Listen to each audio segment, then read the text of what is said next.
Be a multi-puppet show. So I was never cool. When I was in high school, I once asked 7 different girls to the homecoming dance and still didn't go. By the time I was a junior in college, I had never had a girlfriend, I had never really been on a real date, and I had never actually really kissed a girl. Caitlin Miller in the 8th grade doesn't count because we just pecked, and then the next day she tried to open mouth kiss me and licked my lips, so...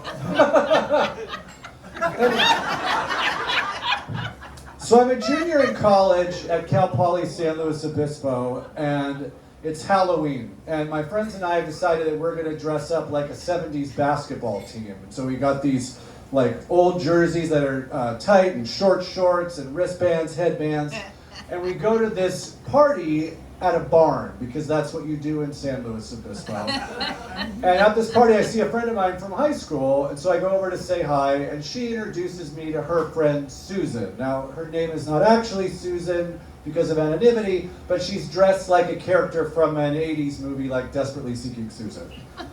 So Susan and I totally hit it off. Like, she's super funny, she's super cute, even I can tell that she's into me. And we had this really great night. We talked, we danced, we laughed. We even went outside to look at the stars. I mean, it was perfect. So I asked her out and she said yes. Now, it's college, so I'm broke. And I don't want to take this girl who I'm really into to go get $5 burgers at Carl's Jr. Luckily, Slow Bruco was having a 2-for-1 steak dinner special that night. Boom. Steak dinners at a classy gastropub. But it worked out great. We talked, we laughed, I could afford the bill. The only problem was we finished eating after like 45 minutes, and I didn't want the date to end. So I started coming up with suggestions of things that we could keep doing, and she had an answer for all of them. So I said, you know, how about we go to a movie? And she's like, I've seen everything. How about dancing? Too loud. Bowling? Too far. Walk on the beach? Also too far.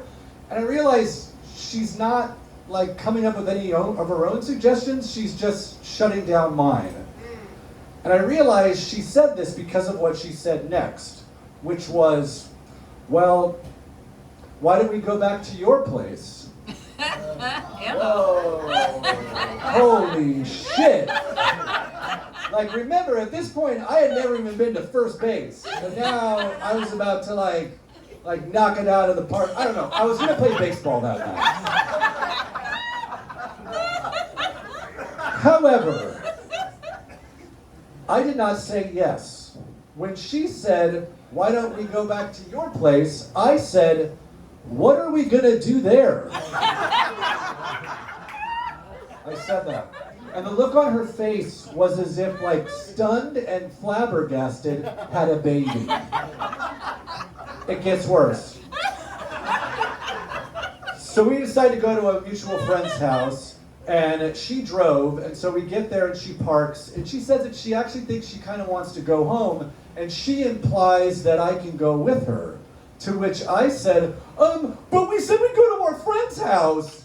And I said it all like exasperated like that, as if I was actually saying, why do you keep suggesting we go back to one of our houses? It gets worse.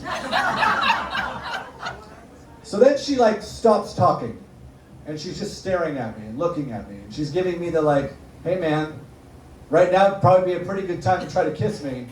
To which I did nothing. I just sat there. In fact, I think I might have even said, what? So she gives up, and she goes in for the kiss, and then we actually kiss, and that was my first kiss. However, I was so startled, I'm sure it looked very similar to when Marty McFly's mom tried to kiss him in Back to the Future, which is like, not really a good model for romance, so needless to say, we did not go out again. However, get this. The week after we went out, she met another guy, They went on a date, and they ended up getting married. Thank you. So, it's fine, because if I wasn't so oblivious that night, our lives worked out better. You know, she got to meet the man of her dreams, and I got to tell this story in front of a group of strangers in a place called D Piazzas. Thank you. Yay. Thank you, Jenny.